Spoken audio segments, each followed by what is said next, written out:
If listening to Unforgotten has inspired you to create your own podcast, you're in luck. With Spotify for Podcasters, you can make your own podcast and share it with the world. And the Spotify platform makes it super easy to get started.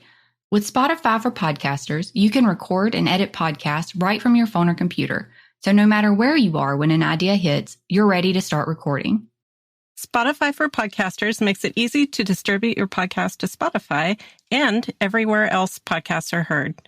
Plus, you can do video podcasts and engage with fans through Q&A and polls. You can even earn money in a variety of ways, including ads and podcast subscriptions. And best of all, it's free. Download the Spotify for Podcasters app or go to www.spotify.com/podcasters and sign up for your free account to start recording and sharing your podcast with the world. Last week on Unforgotten.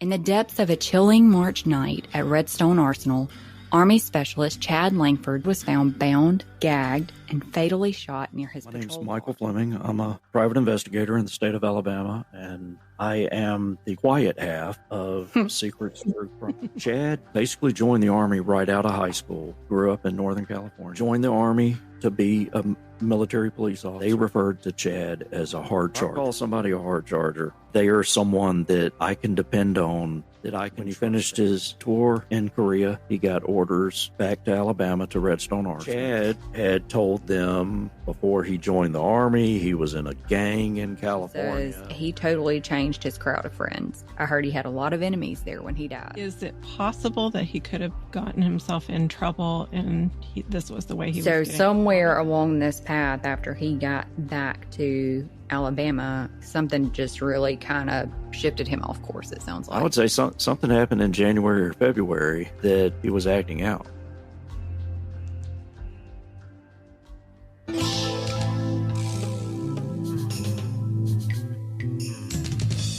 Hey everyone, this is Sellers. And this is Stormy.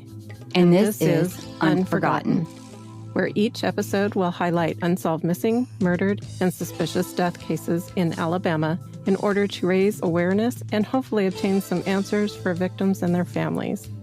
Please remember that any individual referenced in the podcast should be considered innocent until found guilty in a court of law, and any opinions or views expressed in the podcast are solely those of participants. Listener discretion is advised, as some of the content discussed in the podcast may contain violence or graphic descriptions and may not be suitable for all audiences.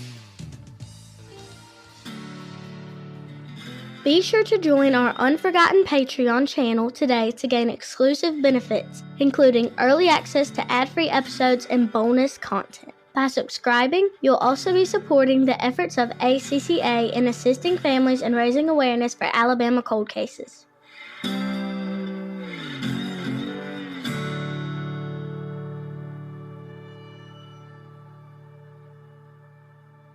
Join us as we continue our conversation with Michael Fleming from Echo 7 Foxtrot /Secrets True Crime, discussing the tragic death of Army Specialist Chad Langford at the Redstone Arsenal base in Huntsville, Alabama.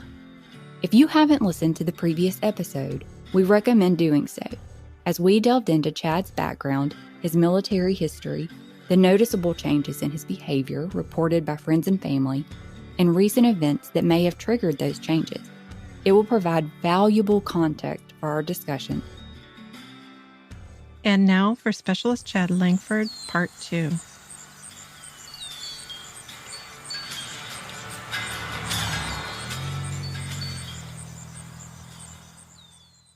There's another aspect that I think comes out, and it's something that I skipped over when I was reading what Roxanne told the investigators initially about the breakup. She said that Chad had a lot that he said to her about dying when they broke up. That's interesting. Yeah. Because that doesn't sound mutual. That's not really topics that come up when you have a mutual breakup. Yeah. No, I agree with that.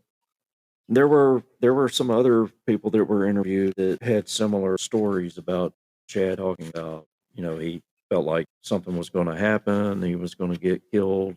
I want to read you this part that I skipped over from Roxanne. she was interviewed 23 March, so not too long after the death. And this is, I already read part of this where she talked about, it was a mutual breakup. She says, Langford continued to talk about death, told her that if you live to get old, you get wrinkled and have arthritis problems. She said that he also said that if you die young and live life in the fast lane, then you enjoy life to the fullest. I Yeah. don't really know what to think about that because it almost seems like Ironic foreshadowing. maybe his confidence was really high, as far as how he looked, because it was the wrinkles and things that bothered him about getting older. So maybe like he was okay, like his confidence in his physical traits was fine. He looks at being old as you have wrinkles and arthritis. There's issues, health issues there. But young and living in the fast lane dangerously, that has nothing to do with his appearance. That's behaviors. But he's looking at being old. The downside to being old is your looks change. And how you're remembered. True. Yep. And it sounds like he's already kind of explaining he knows what's coming up, whether it's at his own hand or somebody else's. And that's where I think that, all of these serial phone calls that he's making all day could be dual purpose. It could be like you mentioned, hey, look, I'm going about my daily routine. There's nothing unusual. I do this all the time. Everyone makes fun of me for being on the phone all the time. But also, I'm saying goodbye without saying it. Because he does try to call Roxanne. Didn't she initially say he didn't call her? That Maybe. I don't remember. I can't remember if I read that he didn't call his dad or his girlfriend, but maybe it was just that he didn't call his grandmother. Because they said he called co-workers, I think, and told them goodbye, right? So yes, that was in a report that actually I think I read that he sent goodbye letters to people. Like mailed them? Yeah. That would be really strange. The report from CID indicates that they were not able to locate any of those. No one ever said Chad called and said goodbye or sent a letter and said goodbye or anything like that. So that's almost like something that was just kind of made up for the media. I would just about guess it. So.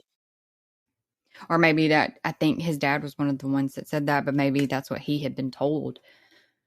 The new MP guy changes clothes, comes back outside. Langford's not sitting there waiting on him anymore.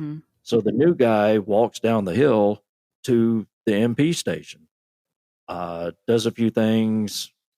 On his way out of the police station, he sees Langford coming in. And Langford just kind of in passing tells him, hey, I've got to make a phone call. I'll be right back out. And the new guy, quick wit, I think, because he's like, I don't even work here yet, and I needed to go and do this other thing. So he doesn't wait. Yeah. He leaves. While Langford is still in the station. But who's he called? Because he doesn't call anybody while he's in there. Yeah. Or not that anybody's come forward and said they talked to him anyway. Not that anyone came forward. That's interesting. Because the last call is the 6:00 call where he talks to the A&M girlfriend, and they make plans to see each other at 11:30. Is that just to be visible on radars? Okay, he's walking all around. I mean, he's all over this base, it looks like. He's driving. Yeah, but I mean, that's where he works. That's his station. I feel like he's purposefully interacting with people. Well, yeah, that's what I mean. Did he stop at the station with that purpose, just to be visible at the station? To make sure. Gotcha. And of course, we wouldn't have the time hacks that we have if earlier in the day he had gone to the south end of the base where the bunkers and stuff are. Because it's off season for the recreation area. There's nobody out there fishing or anything. It's no man's land out there. So if he had gone out there, we may not know about it. But looking at the time frames where he did interact with people, either via telephone or he saw that staff sergeant in the billeting area and told him about, being denied airborne school. Looking at the times, if he did go to one of the remote parts of the base, it was there and back. He didn't have time to go down there and hang out or do a whole lot. So this looks to me like another deviation. All day, he's been what I grew up calling main side. He's in the core of the base where the most people are, where the most activity is. The PX is there. That was actually what I was about to ask you is, do you know where all these earlier phone calls took place? Like which payphones they came off of? Because was he basically in that same central area, at least from 1:30 on? Yeah, I don't have that information yet. I do know that they ran the phone history through the phone company to determine, who was being called at these times from this phone. And it's one of the exhibits, but I don't have that information. The only information I have right now is about that 8 p.m. call at the civilian recreation area. I do have that they confirmed that that's where that phone call was. And, But do they know the girlfriend from A&M actually talked to him? I believe they do. Just based on what she said? No, because she originated the call. Yep. Well, I guess my point on that is if he wasn't over there and somebody else answered the phone, because if you look at this from outside perspective, not trying to get pigeonholed into it's definitely suicide, but that somebody potentially did this, it's got to be, I feel like, somebody he would maybe have known. Would somebody have a reason to lie? Potentially. I feel like, and I've considered this, I think there's a possibility if there is someone else involved. I would not be surprised that the purpose of Langford going to the civilian recreation area was to meet that person. Gotcha. And I believe with the stories that his father has been told, that his father would probably accept that theory, because it is similar to some of the information that Chad told him in the months prior, about these, he could only contact his handler at certain times and in certain places and this covert thing going on. I would definitely say, if there is someone else involved, that Chad may have known that there was a meeting planned, that he was supposed to be at the recreation area at 8 p.m. and that the potential was that meeting would not go in his favor. He may have wanted his girlfriend to call him there to maybe prevent that. As an interruption type thing? Yeah. Well, this is what was on the timeline that, like, and maybe it's not completely accurate, but it says the A&M girlfriend contacts his pager at, what time's 20? 8. So she says she hasn't heard from him by 8:30, but she contacts him at 8, then immediately gets a message saying, call him on this civilian recreation area payphone. Right. And he says, I'll see you at 11:30. Yep. Oh, I think maybe it's because I did. How does that happen so fast? Like, is that just a guesstimate on time? No, if I estimated the time, I put in their approximate time. So because you think in the matter of a minute, he gets a pager, or he gets paged. He calls the desk, because I'm assuming he's not at the desk. I think he may have been in the station. So he calls her from the station and is like, oh, call me on this payphone. Why doesn't he Maybe call her not. from the They must payphone? have done that over the radio, because he would not. I mean, it'd take him 10 or 15 minutes. That's what I was thinking. I was like, so maybe he calls them on the radio, says, hey, can you call her and let her know to call me on this payphone because I'm over here. But that happens in the span of a minute. That's off to me. Well, because there's no, like, she pages him, he radios in, they call her. All of that is going to take longer than a minute. yeah. I'm sure, it's probably fuzzy on the times. But it's because it's only 7 minutes later that he is radioing in that he's going to check on the stalled vehicle. Yeah. Now, the distance from that civilian recreation area to where his vehicle was found, which is presumably where he called that in, although it could have been even closer, which we'll talk about when we talk about the scene. But I mean, you're talking 5 minutes or less drive time. So, it's conceivable, I guess, that she paged him at 8:00, and between 8:00 and 8:01, he calls on the radio. I do believe there's evidence that he did call over the radio and let them know that he was in the civilian recreation area. So that could have been, when he said, have her call this number. Now, on the timeline, it says that the girlfriend received a message from the MP desk, asked to call Langford at the civilian recreation area payphone. That's not actually what the message was.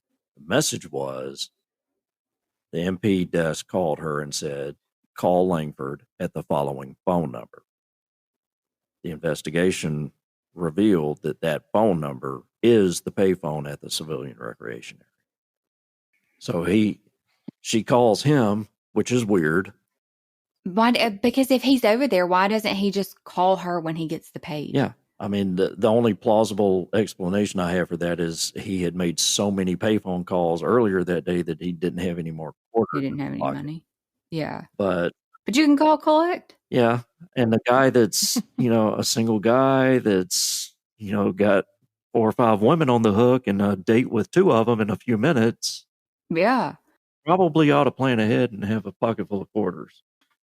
So that does seem weird to me that instead of him getting a page and he's at the civilian recreation area, and just why doesn't he do what he did every other time that day and just make the call, put a quarter in the phone and call her instead of, I mean, it seems like the whole reason for getting a pager was so that he could make the call, not have to return to the office to make all these phone calls in front of his coworkers.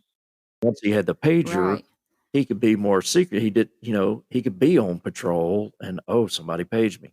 I'll do a run through the parking lot at the PX, jump out, get on the payphone real quick, and no one knows the difference. But now he's calling and telling him his business because he's telling them, yep, call me over, tell her to call me over here. I'm going to have to give you her phone number too. Yeah. For you to call her. That seems really, really off to me. That it's a break from the routine that you see the rest of the day. It is. I've been looking at that today and I'm like, this just bugs me. Like at first it was, how did this sequence of events happen so fast?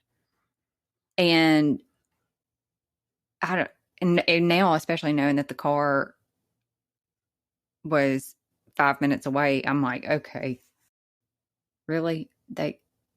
Now it's even more off. And so he radios in after he has this apparently very brief conversation and says he's going to check on this stalled vehicle. But there's no proof there was actually a vehicle there, right? No. Because he didn't pick up the guy that was riding along with him to begin with. He doesn't come back. He doesn't, right? he doesn't pick him back up to patrol with him that afternoon, kind of like on as a trainee thing. No, he doesn't. And I guess maybe what stood out to me about it was like, I've just been stuck on the time thing. It all happening so fast. And now like seeing, okay, he's over here by this stalled vehicle. You know, was he even at the number that she was told to call, as in whoever was at the desk that called and told her, like, call this number for him. Like, was he even over there? Yeah. And then because he's out, you know, patrolling. So there is a story that you guys may have run across in the media. I think it was mentioned on another podcast even, but it's nowhere in the reports. I haven't found any evidence of it. But there's a story that at the beginning of the shift that Chad and all the MPs were told not to go into the southern area of the base, which is where the recreation area is and ultimately where he was shot. They were told not to go in there that day? They were told not to patrol down there. That's interesting. Why? There's no reason given, which makes me kind of doubt that. And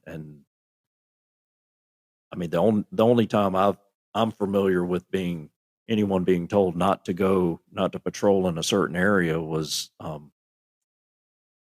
you know, when we had physically shut down some of the roads on Camp Lejeune because there was live fire from artillery and stuff that was passing over the roads. So, I mean, you really don't want people passing through there.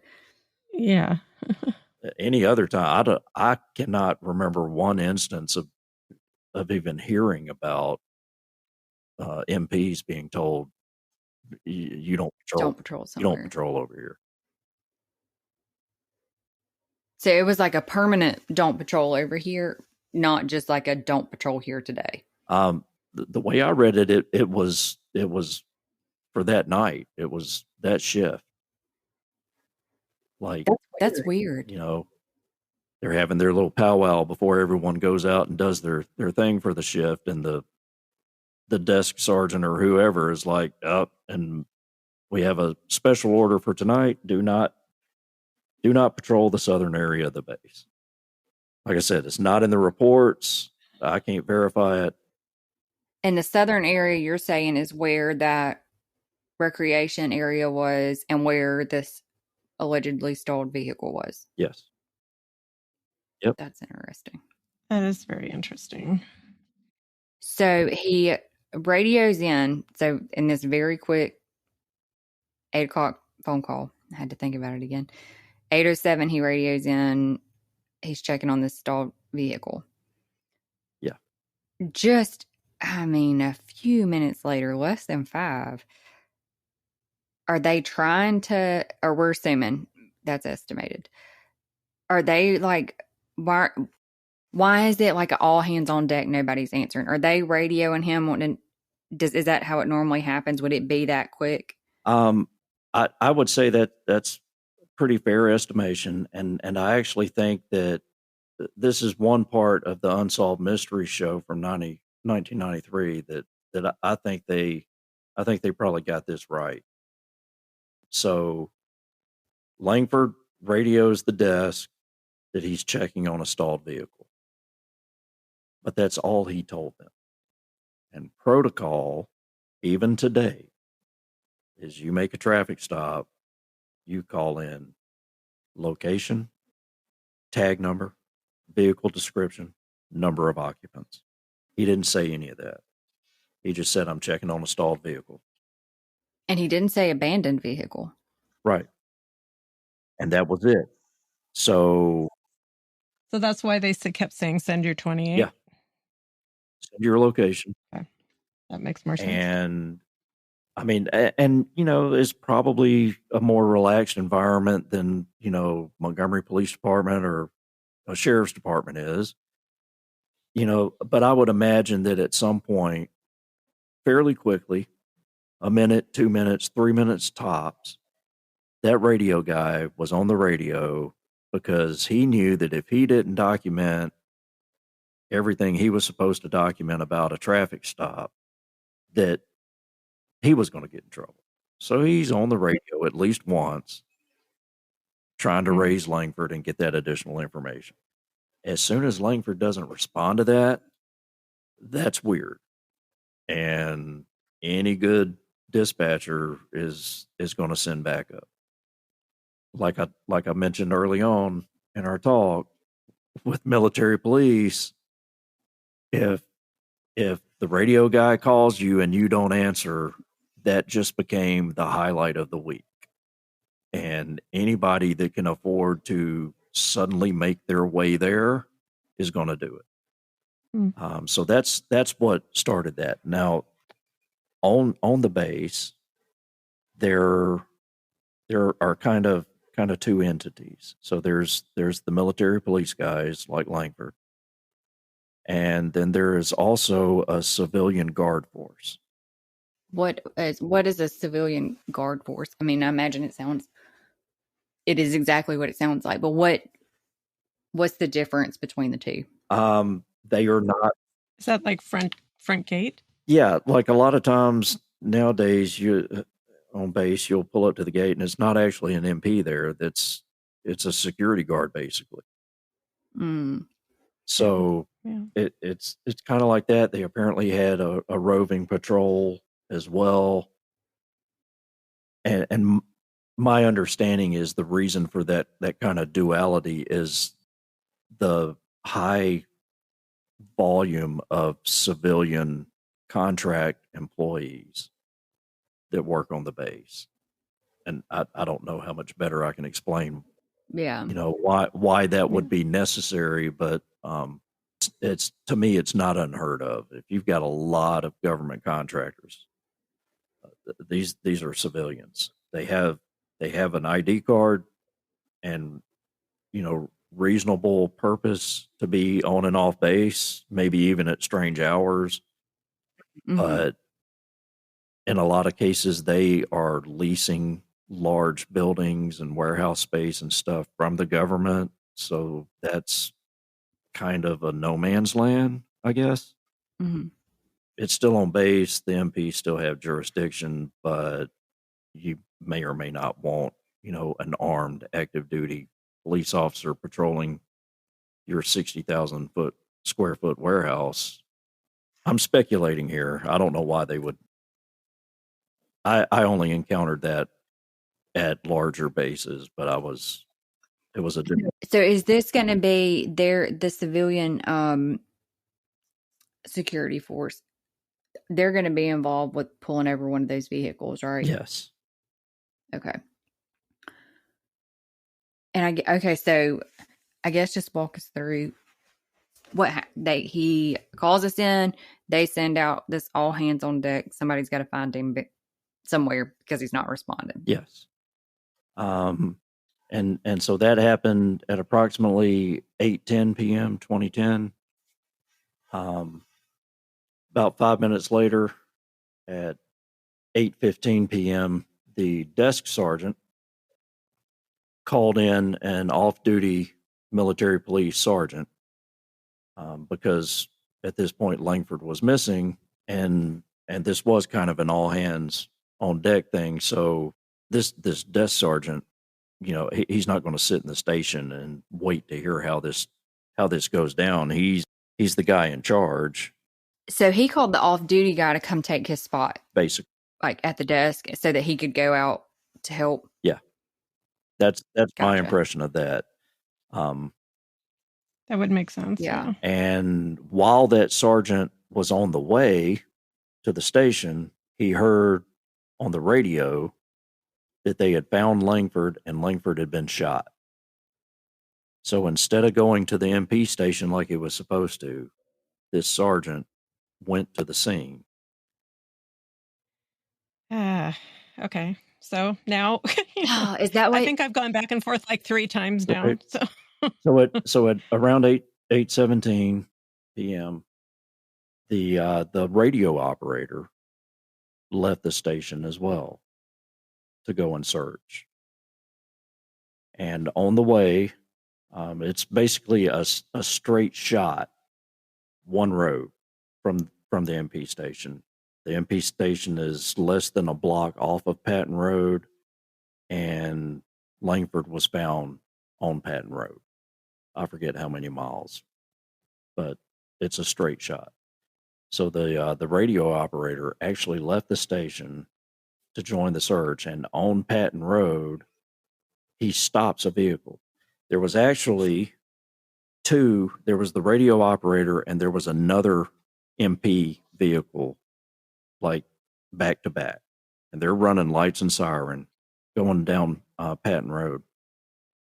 And one of the patrol cars kept going. The other one turned around and stopped this guy and just asked him, "Have you seen any other MP vehicles?" And the guy's like, "No, you're the first vehicle I saw at all since I left." He was a contractor and he worked late that night. And he said, "You're the first vehicles that I saw, since I left the office." And that's the end of that conversation. And the radio operator gets back and follows. There's nothing documenting it, but being that the radio operator left the station and Who's there to document it? yeah, and there's another MP car, either in front of him or directly behind him that did not stop. I have to wonder if that other vehicle was the desk sergeant who had also just left the police station. That would make sense. Like, because you would think, obviously, this is a very serious, very abnormal situation because they've literally taken their operator now out of there and let's hope nothing else happens. You don't know whether he has shot himself or somebody else has shot him. So why would you leave? Wouldn't it make more sense for both vehicles to stop? But why would they stop? Why would they stop that car anyway? Because if this is the case, why is the operator saying, "Have you seen any other vehicles?" They already know where they're going because he's been found. Yeah. So why would they stop this random car? And I'll go back and review the timeline on that too, just to make sure that, because with those approximate times, I'm inserting some kind of just speculation in there, like what makes the most sense. But guesstimate. So here's the other thing I'll say though. So this was 1992, and in 1992, 93, part of my work was at a civilian ambulance company in Montgomery. I was on the ambulance, but I picked up a lot of my overtime hours working night shift dispatch. And we were on rotation for 911 calls. There was one other ambulance company in Montgomery then. And so every other 911 call that needed an ambulance, we got called and sent out on those. But we only had a limited number of people. You can't have 20 EMTs and paramedics just hanging out hoping you get that many 911 calls. So on occasion, we would have instances where I didn't have any more vehicles available, and I'd get a 911 call, or I'd get, some other call that I needed to send an ambulance. And the reason I'm telling you all of this is this: it was not uncommon and was not difficult to pull off for me to get in an ambulance and continue to be the dispatcher while I was on the road. So just reroute the calls. We had an ambulance station in Wetumpka, Alabama, which is right outside of Montgomery. I would forward the phones to Wetumpka, and Wetumpka could answer the phone call, and if it pertained to Montgomery, they could radio me. That's how we did that. Well, maybe they did that then in this instance. Or, they also called in this off-duty guy. Yeah. Who would have been there to answer. It still bugs me that the desk sergeant left. Yeah. That's the person in us that says you're not supposed to do those things. Yeah, like that. You're the top, which I get. Okay, offset. You're the top guy. You probably should be there, because this is one of your people. But at the same time, if you're gonna completely, if protocol was once you know he's been found, you're supposed to go back. But you have now also sent your dispatcher out there. Wouldn't you go back? I think the plan would have worked if the off-duty sergeant that he called in had gone to the station like he was told to, Mm-hmm. but he didn't. But he didn't. He went to the scene. Yeah. Where'd he go? Oh my God. I thought he's been at the station the whole time. Oh, no. So he gets the call, he gets dressed, he gets in his car to go to the station. And on the way to the station, he hears on the radio that Langford's been shot, and he makes his own executive decision to go to the scene. Okay, so nobody's at the station. Oh my God. I thought I had my sergeants confused, and I thought they called in the off-duty guy. He came in to like cover while they were gone, even though technically he's off duty. And that when the call comes in that he's been found, the desk sergeant should have returned back, sent him. He would have been going to medical, but instead he just was like, "I'm not going back to the station. I'm just going to go secure the scene." But now it's even more weird because the off-duty guy didn't go. He just went straight out there. No. If you Very keep close, following yeah. Patton Road south of Buxton, it makes a sharp turn going west. Okay. That's where he was found. Interesting. Okay, where is what's Buxton by? Is it like one of those you got to be zoomed in really close to see it? No. Oh wait, no, I just Yeah. found it. Okay. Holy crap. That's kind of, I mean, maybe it's not in the grand scheme, but like, is that not, No, that's it's not not. that close to the center, right? It's almost to the Tennessee River. Yeah. And all of that is Oh yeah, part of the absolutely, base.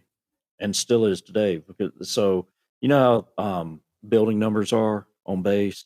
You have areas that are basically block numbers. So that area where he was found is the 8500 area. 87. Yeah, I was just gonna say, yeah. But all of that area south of Buxton Road is the bunkers, explosive storage, Yeah, and all of that. I was wondering what that was. Yeah, it looked like they were bunkers, but now I'm zooming in, you can kind of see it. I was wondering what that was. Yeah. So that's why there's not a lot of buildings and activity down there, because I mean, if something catastrophic happens, that whole place is going to be a big crater. Yeah. There's actually a testing area down there too, some type of testing, probably rockets and stuff like that. Huh. Interesting. I bet that's what they test. So it's not like there's not housing down here. It's not like there would be a reason to be traffic coming. Yeah, right. No through traffic really. And at that time, you would think that probably there's not anybody really working either, unless there's like something going on, some planned something. When they get to the scene, we've talked about that all these everybody's there apparently. What do they find? They've found him and they've said he's shot, but tell us about the scene, because it's kind of weird. It is, and it's even weirder when you pull the newspaper articles that first came out, because the spokesman for Redstone Arsenal said things to the press that do not match what's in the report. And really? There were other stories coming out that the press was picking up that don't match the report. So what the report says is that they found Langford laying on his side outside of the driver's side of his patrol vehicle. He had been shot in the head. The vehicle was running. The hazard lights were on. The lanyard for his pistol was loosely tied around his both ankles. The cord from the radar unit in the car had been pulled out and was loosely tied around his neck. His hat was stuffed in his mouth, and the weapon was under his left shoulder. He also had his handcuffs, a black pair of handcuffs that were on his left wrist, but not his right. So it was, one cuff was on his left. It was not double locked. And initially, that's pretty much all they noted. So they got there. That's what they saw, and they started. He was still alive. They called for an ambulance. They started trying to comfort him. Do what they could for him. They ended up tearing his BDU shirt open to get access to him, to start CPR or whatever life-saving measures they started. The ambulance got there. They loaded him up and took him to Huntsville Hospital. So about 90 minutes after they found him is when they pronounced him dead. But that's on the timeline. I think it was 2040. They actually pronounced him. The desk sergeant was there at the hospital, and he's the one that notified CID that an officer had been killed. In addition to this, they found his radio, his MP armband. If you think about, you've probably seen old movies or pictures where the MPs actually wore like a black leather thing around their one shoulder that said MP on it. So they found his radio, his armband, and his military police ID. It was about a quarter of a mile away from where they found him. And where they found that was actually in the intersection, but it's the road you would turn off of Patton Road to get to the recreation area. So the intersection of Patton Road and Rayford Road is where they found those items. They were in the middle of the intersection, neatly organized. The radio was standing upright, no scratches on any of it, nothing that looks like it was thrown out of a window and just miraculously landed right side up. Those things were deliberately staged in the middle of that intersection. So where's his car? His car is back where he's at? Yeah. Because he's found outside of his car. And Rayford Road, if I'm looking at the right one, like it's basically a U. It connects in two spots on Patton Road. And then that's kind of where Patton Road ends, right? Yeah. As far that's the corner where Rayford Road is, right below that. That's like the end of Patton Road, because then it turns into Pershing on the other side. God, he really is at like the bottom of this place. So if you're still looking at Google Maps, where Patton Road makes that sharp turn headed west, there's a gravel road that goes back north, and then there's another intersection with a gravel road that goes north and kind of southeast. That's where his car was found, is that intersection. Based on the distance described in the report, I put the location where they found the radio and stuff as the northernmost portion of Rayford Road. So just thinking about, we got the times, and those aren't estimated times that we have on the sheet. So he has a limited amount of time between the time that he makes this phone call at the rec center, then radios in that this stalled car, not abandoned car, not any. The fact that it was stalled car makes me think there were people there, because if nobody was in it, wouldn't he have said it was an abandoned car? Yeah. Stalled car makes me think it was somebody trying to fix the car. They're either got the hood up or like trying to crank it, whatever. Stalled car makes me think somebody's there. And Now his stuff's over here on the side of the road. But nobody saw this car. So we don't know because it's not still there. He would have had to go put this stuff down first over here and then go to where he's found, right? He would have had to put his stuff down first in the road. Yep. And I double checked the report. It literally says he notified the military police desk that he was checking a stalled vehicle. So not abandoned, a stalled vehicle. We were just talking about this statement analysis that you have to believe what's written. Like you got to take it for what's in there. And I mean, stalled vehicle, because people don't want to lie about stuff, which I don't know that stands true here because he obviously told a bunch of tall tales.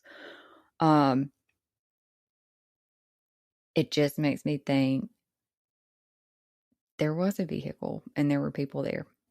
So it says at the time that Langford made his last radio transmission, all available military police and security police patrols were dispatched to the southern area of Redstone Arsenal. Additionally, all outbound traffic was stopped at the gate in an effort to stop any potential suspect from leaving Redstone Arsenal. There were no suspects stopped by military police or security police patrols while searching the southern area of Redstone Arsenal for Langford. Likewise, there were no suspects identified leaving Redstone Arsenal during the time that outbound traffic was stopped at all gates. But they just said, so it says at the time he made his last radio transmission, they dispatched all military police to the southern. How did they know where he was? Only because he had indicated that he was at the civilian recreation area just minutes before. But True. Here's the problem I have with that. So he calls in and says, "Hey, I'm checking out a stalled vehicle." Well, according to what I just read, their immediate reaction to that was send everyone for a stalled vehicle. That's been my problem all along, is why would they react that way? Yeah. And close the gate. That at all. That happened after they found him. That would make sense. Even I would accept that, like I laid out before. He says, "I'm checking on a stalled vehicle. Good to go." They ask, "What's your location? Give me the tag number, description, so on and so forth." And he doesn't answer. Then they would send backup. That makes sense to me. But not. Would it still be all available? It's not all available, and you don't close all outbound gates because a guy's not answering his radio. Yeah. And they're talking about suspects. Why would they automatically assume if this is the deal that they immediately at the time of his transmission, they dispatch everybody, close the gate because they're looking for suspects. Why are they automatically looking for suspects? Yeah. Because they don't know that he's been shot at this point. Right. And that's why either it's lost in the translation because this is a summary report, or somebody's Monday morning quarterbacking this, because that makes zero sense. No. The only thing that makes sense is sending all hands and closing the gates when you find out that an officer's been shot. Yeah. Once you find that, you absolutely do that. But I bring that up because, like I said, when I send you the map, I've got all the gates indicated to include the gates that are closed. Like, you can't use them at all. Mm-hmm. And in the notes, I've got what their hours are.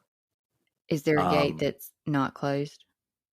Well, I mean, I'm going to assume that they're correct and they closed all outbound gates, but to get to a gate to leave is a 15-minute drive easy. Well, you're looking you're like way back in the secure area of the base if you're down here. You don't just happen to drive through here because you drove on base to get to the PX. Right. And so they say they didn't stop anyone in that area. Did they stop them in other areas? They did. They stopped, and we talked about. Oh, they did stop them. Yeah.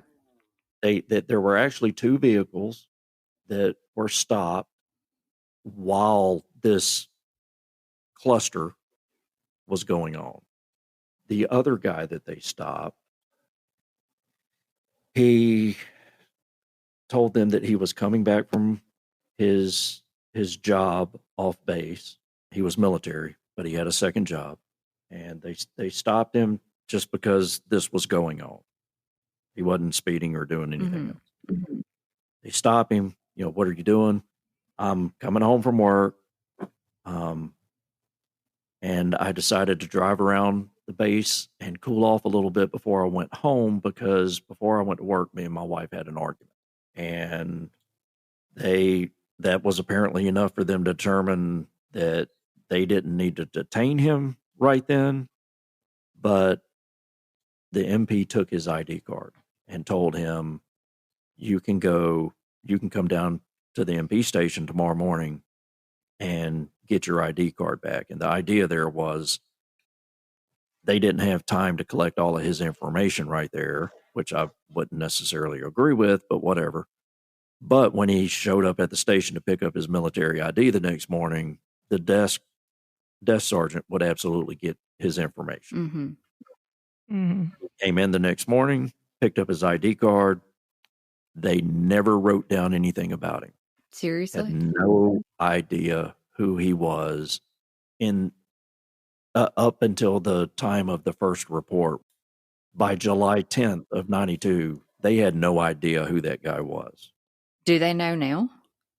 They do know now, and he has been interviewed. And so by November, they interviewed him. And the way they found him was because of the news, the media sharing the story, because like any decent troop, when MPs took his military ID card, he knew that that covering that up was not a good idea.